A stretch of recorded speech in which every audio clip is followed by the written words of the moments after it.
Good morning and welcome to Veterans Call, a show for and about veterans. My name is Shannon Nisbet and I'm the Franklin Veterans Services Officer and the host of this show. Today we're very excited to have back with us for one more show two National Service Officers, Matt Ching and Tom Ryan from the Commonwealth of Massachusetts Department of Veteran Services.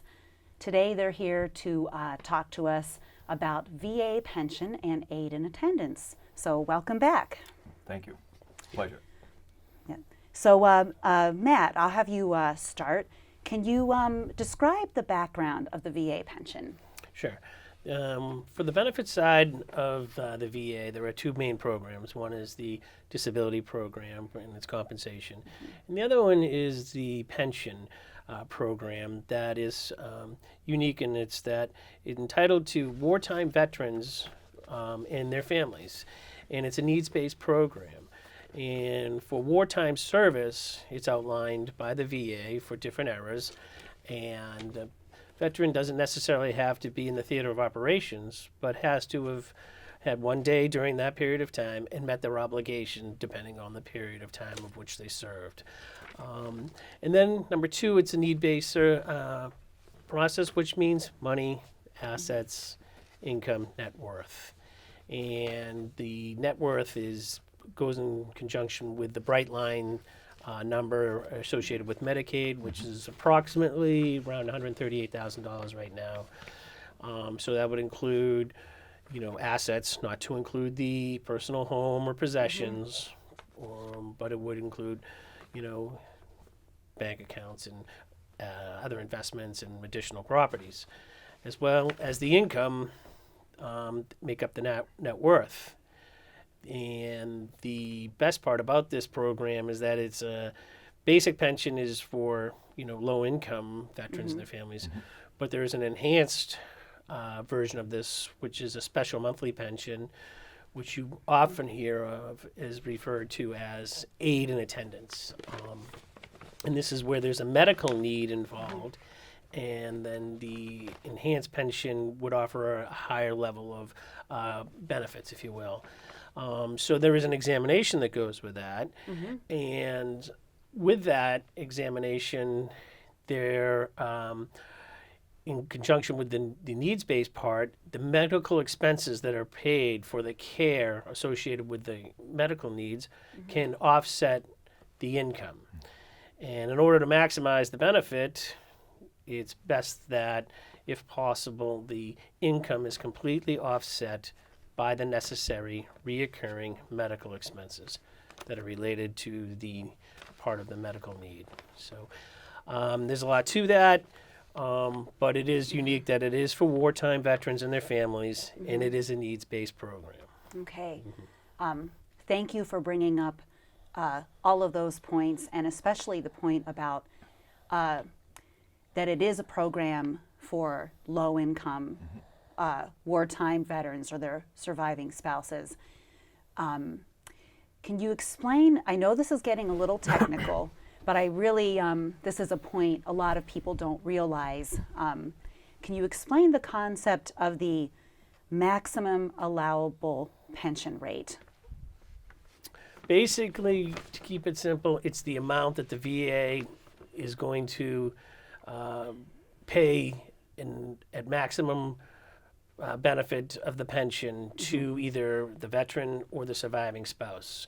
So they have a cap, okay? And I don't have the numbers in front of me right now, but it's different for the veteran and the spouse.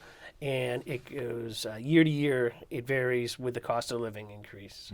Okay, so if the amount is, say, whatever it is now, 12,000 for, say, 14 for this 14,000, then that is the max that they're going to pay over to 12 months, okay? The needs-based part of this is that this is a benefit that is offset dollar for dollar by any income that is Social Security, pensions, dividends, things of that nature. So again, when it comes to if the $1 of income comes in, then it's one less dollar for the benefit from the pension. So as I mentioned previously, the benefit of having these necessary reoccurring medical expenses to offset the income, thus maximizes the potential for the benefit of the pension itself. Okay. The ability to draw that down with those reoccurring expenses is huge. Right. That's a big portion of Absolutely. becoming qualified. Because most people, even if they get Social Security, they will make too much income to qualify for anything without those medical expenses. Correct. That is very well possible. On a basic pension, the government takes the fact that 5% they figure is spent on medical needs. Okay, so anything that necessary reoccurring medical expenses that can exceed that need to be documented and presented to help draw down beyond that 5%, thus maximizing the potential benefit. Okay. Thank you for clarifying. What are some things that count as medical expenses? So if we look at the enhanced program, we see is the special monthly pension, aid and attendance again. We see that this often involves nursing homes, caregiver services, whether at home or an assisted living facility. Part of the program is the health part of it, and there's an examination that is done by the claimant's doctor, and it would just outline the care and the diagnosis and all this stuff. And if there are necessary reoccurring medical expenses that can come in the form of a caregiver expense, if the person has, say, needs help with toileting, bathing, meal preparation, med management, things with the assistance of activity of daily living, those would be considered, if they're in conjunction with the diagnosis on the medical exam, would be considered necessary reoccurring medical expenses. Anything that is not in association may not be countable. But quite honestly, we do see, as our population ages, that the caregiver expenses are primarily offsetting the income in almost the overwhelming majority of the cases. Okay. And in today's world, you can find that a caregiver is actually a neighbor that is helping that elderly person, and they're paying them, whether it's $25 a day, $50 a day. If you can show that you're paying that person and just put it on paper, there is a fair factor because somebody says, I don't want them to know that I'm taking $50 cash to take care of this person. Oh, But right. that's on the other end. You're taking care of the, you're trying to get that benefit. So you could use that as helping draw down your medical expenses. Oh, okay. We see that a lot. We do, Yeah. and we do see there are a lot of caregiver services that are out there professionally. There are people in assisted living facilities who get services that they pay extra for through the assisted living, or they bring in their own caregivers. Right. And then there's the nursing homes themselves that are just a straight in the care that is presumed to be all-inclusive care that can be completely wiped out of, used to offset the income. Sure. It Oh, does yeah. get confusing because we have done claims where the family is confused by what is an expense. They may consider an expense that they get a hotel room once a week to come take care of their mother. That's not going to be included. Food that a family member gets, unless it is prescribed by a doctor for the widow or for the veteran, is not going to be included. Right. And we've gotten receipts for taxi rides to visit their mother or other veteran. Oh, okay. Things like that. Those are not included. There are some Gotcha. expenses that go outside the box that do, travel to medical appointments, but, which come into play in more rural areas. But Right. primarily, you see the cases of the medical expenses related to caregiving services, and this is a program, although not specific, but is often to our elder veterans and their families. So, it's the caregiving expenses that are involved with activities of daily living.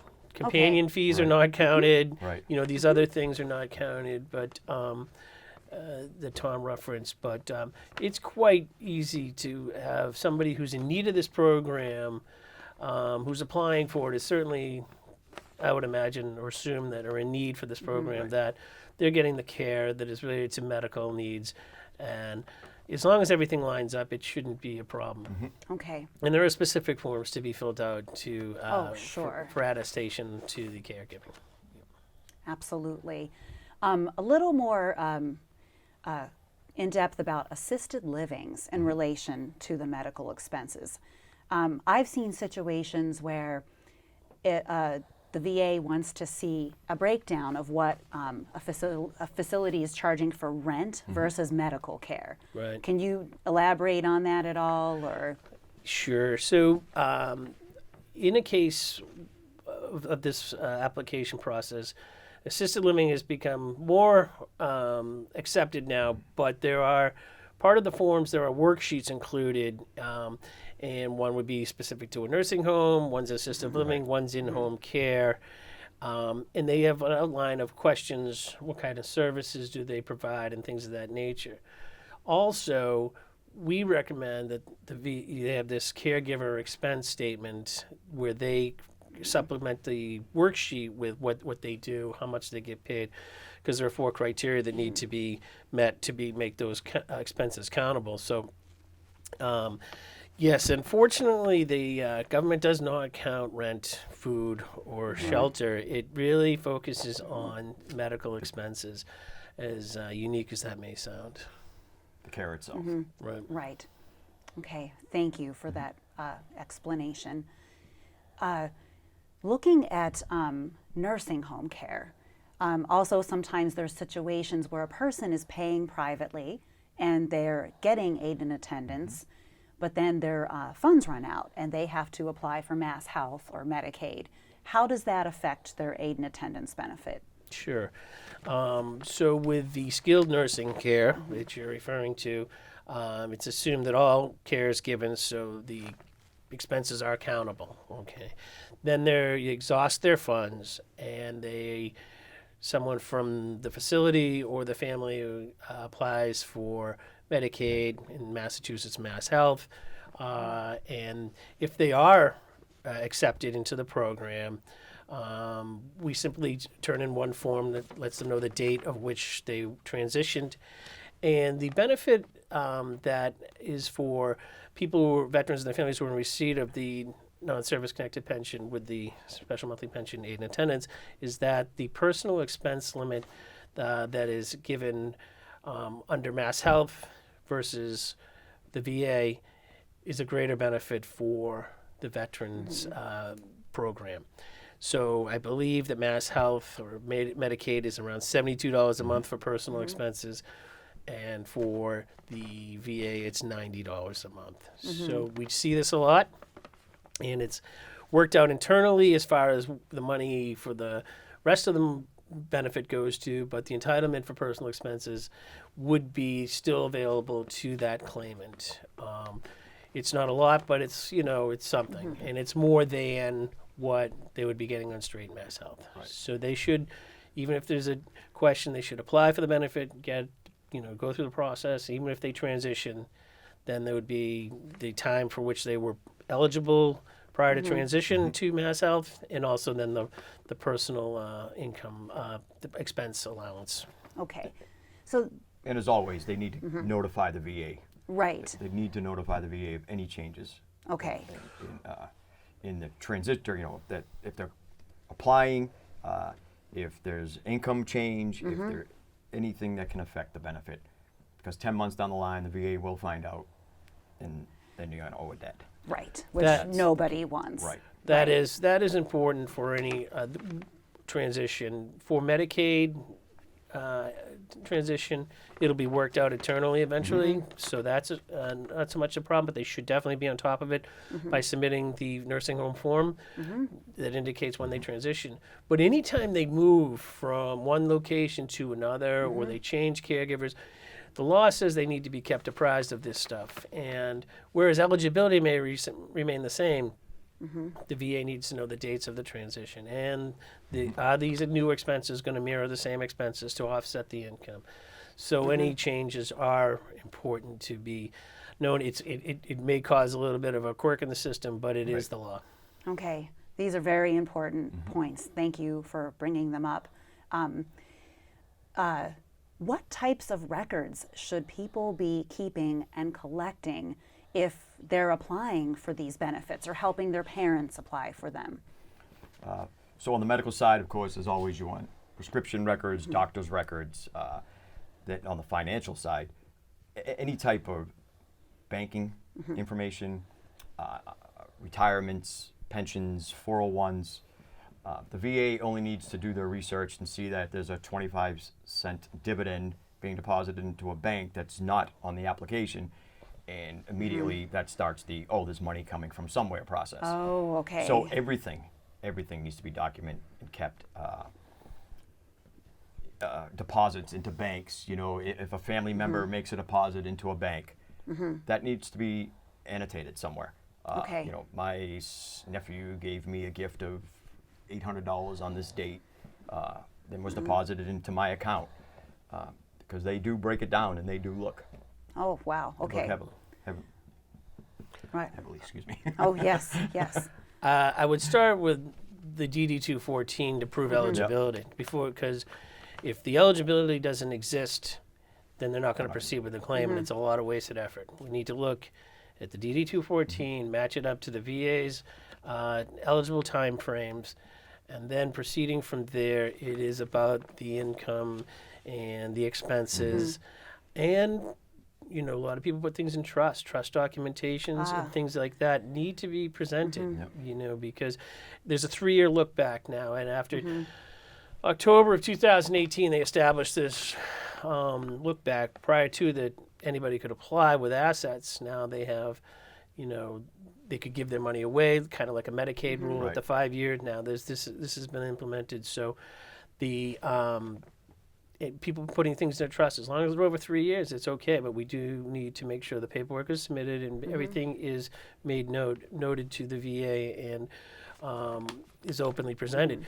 The VA does cross-reference with Social Security and with IRS. So if anything's on the books, They're going they're to going to find find They're out. going to find out. Okay. That's great to know. Thank you.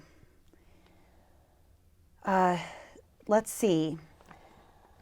There's a process called fiduciary where, say, an elderly veteran is having a hard time making decisions for themselves. Can you tell me more about that process? Who should initiate it and how it works? It is initiated by the medical exam report. There's a question on that report that says, is the claimant eligible to handle their financial affairs?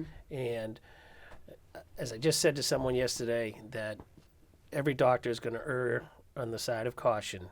And if there's even a question of that person's incompetence or ability to handle their funds, they're most likely going to check no. So for this process, or that form is actually can be used for compensation purposes as well. If that comes up, and then incompetency, that box is checked, that incompetency is proposed, and there is a 60-day due process period where the claimant can, you know, refute that VA's proposal and present argument and evidence otherwise.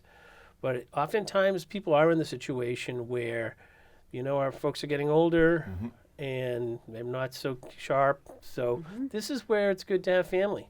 The fiduciary is a positive thing. It's the only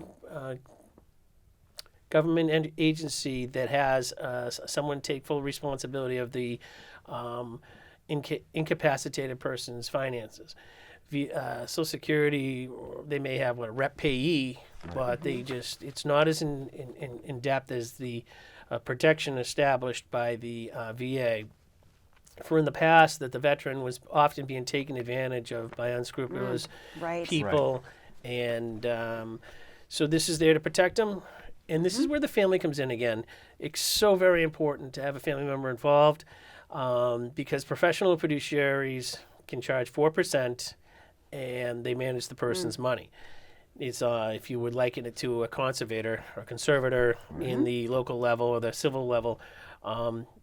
Okay, they've lost control, but now they're getting paid for doing that. So having a family member willingly help their, you know, needy veteran or surviving spouse of the veteran really is in the best interest of that family and claimant. And there is a process. You know, they need to be vetted by the field examiner from the VA, and there's a process where they may make them set up separate bank accounts and things of that nature. Wow.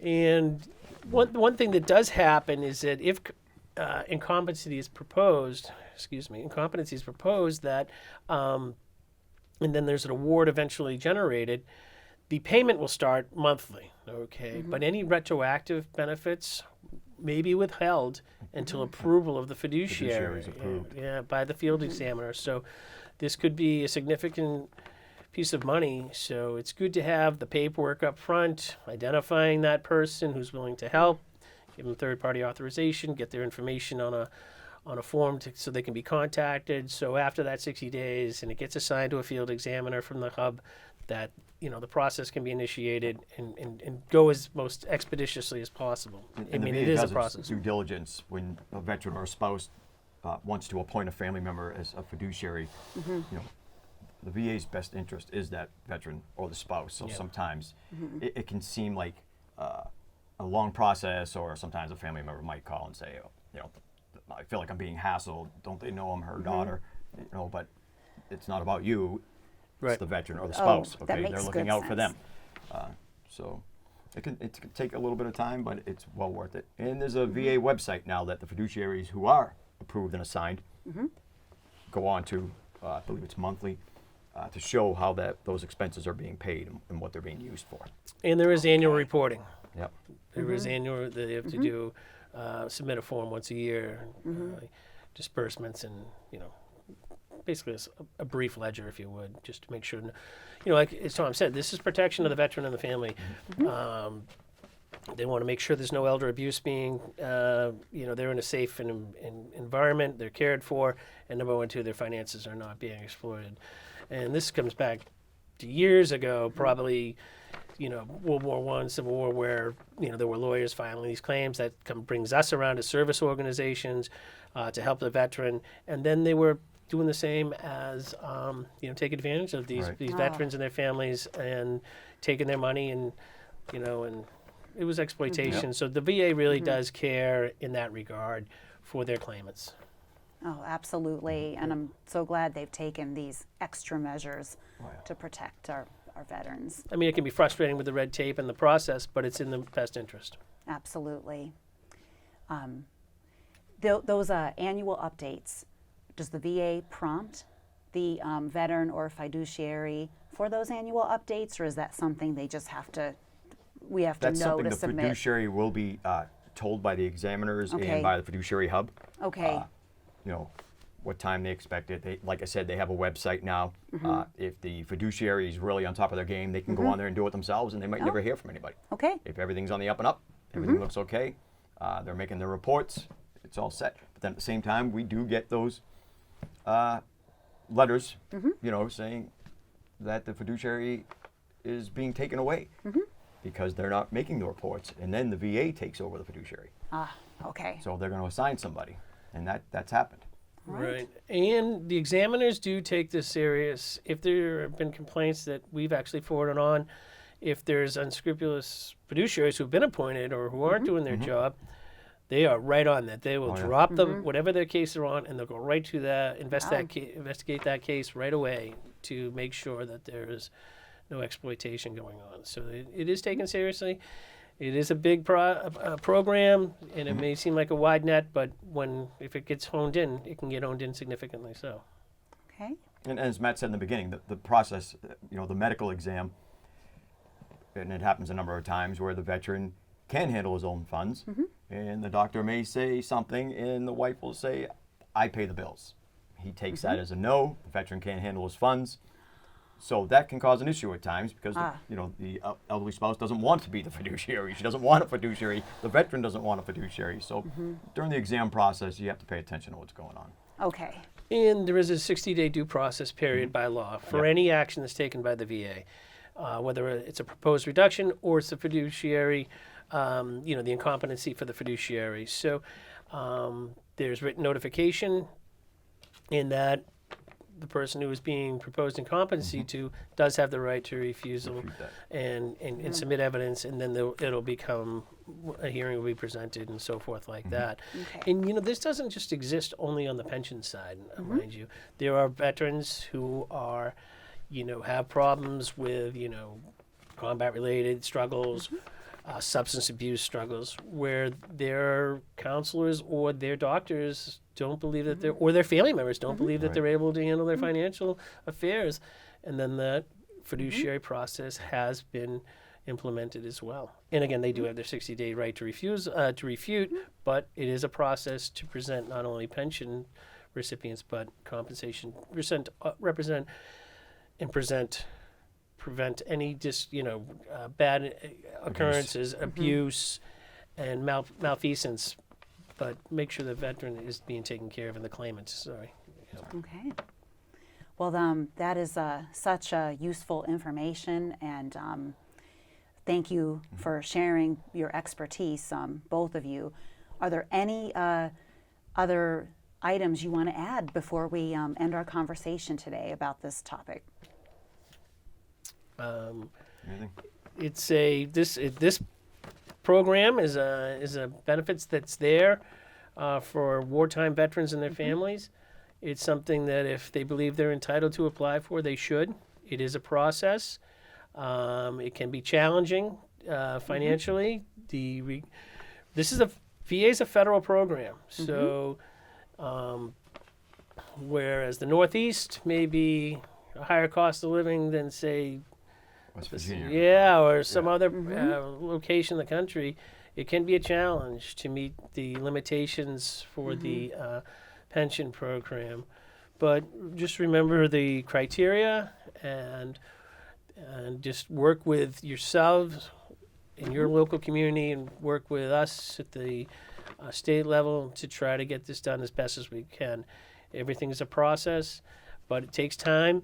But getting everything up front is the best way to do it. And one other thing is that the VA does offer this form, which is an intent to file form, and we submit it. It holds the date for up to 364 days to allow the application to come forth, preserving the effective date of any grant. So be sure that the claimant checks off the correct indication of the benefit they're going to apply for, whether it's compensation, pension, or survivor's benefits. And if they don't know, check them all off. But that'll hold the date, because hardest part about these pension claims is retrieving number one, getting the doctors to do the examination. Number two, it's the financial stuff. records. And, these are some of the most challenging claims because of, who wants to talk about their needs or what they have and financial issues. But if you're applying for this benefit, you need it. And it does take time to get those bank statements, get these caregiver statements, get everything aligned and addressed. So the benefit of that intent to file form is to buy time, to hold the date, and allow you to properly retrieve material, Right. assemble a claim, and submit it as best as possibly can. And that's actually true on the compensation side too. People can file their claims for a service-connected disability. They may need to retrieve private medical records, get a diagnosis or something like that. So that intent to file form is very helpful for a compensation or pension claim for a veteran or a surviving spouse's claim. So these are tools in the box that should be implemented and employed. Okay, very good to know. One very last question related to that. If everything is turned in with proper documentation, is there a typical turnaround time for VA pension aid and attendance claims? So the VA does not have any set rule as to when a claim needs to be processed. You can't really give a date. There's a lot of different factors. It's the federal government, right? Right. Then there's a lot of outside influences. They say, compensation claim, 125 days if everything's turned in. They like to have them done in 125 days. Pension claims, I've seen them come back with aid and attendance with everything in less than 60 days. Okay. I've seen others take, 18 months, but most likely those are the claims that have been piecemealed. Okay. You send in this form, and then you're going to send in that form. The VA is deadline driven, which brings me to mail. Veterans don't open their mail spouses, survivors don't open their mail. If you're a family member and you see all these VA envelopes gathering on the counter, you need to open that mail because everything is Right. deadline driven. You have 30 days, you have 60 days. And a lot of times it's too late when they start opening those envelopes. They've already been denied. There's a denial letter because they asked for something, they never sent it in. I would be hesitant to give a date Yeah. or a time or a result on any claim that comes before us that we submit to the VA. If I knew tonight's lottery number, I'm sure everybody would like to know. But I think it's the best interest to try to do the claimant and their family's due diligence to get everything together as best as they can. Use that intent to file, get everything assembled, and we can review it and submit it. And less red flags, less hiccups. Yep. Being open up front is going to be the best way to get that claim through is in the most expeditious way. These claims, pension claims, and pension claims with aid and attendance, or the special monthly pension, they are the ones that are notorious for development. You said this, we discovered this, you didn't clarify Right. this. As Tom said, 25 cents from a bank account shows up, and all of a sudden they didn't list it. Well, then, whoa, wait a minute, do you have 10 grand over there? And you got to list all your assets. You got to list the necessary medical expenses, and it's the best interest to get it all up and out front right away. Okay. Very good to know. I want to say to the audience, if you are a Franklin veteran or a surviving spouse, please reach out to Franklin Veteran Services if you have more questions about this, or if you're from another town and want to be directed to another VSO, you have questions, just give us a call. Thank you so much for Matt and Tom for taking the time to come back and visit us today. And thank you to Franklin TV for giving us airspace and getting this information out there. And last but not least, thank you to all of our veterans out there. Thank you for your service. My name is Shannon, and this is Veterans Call.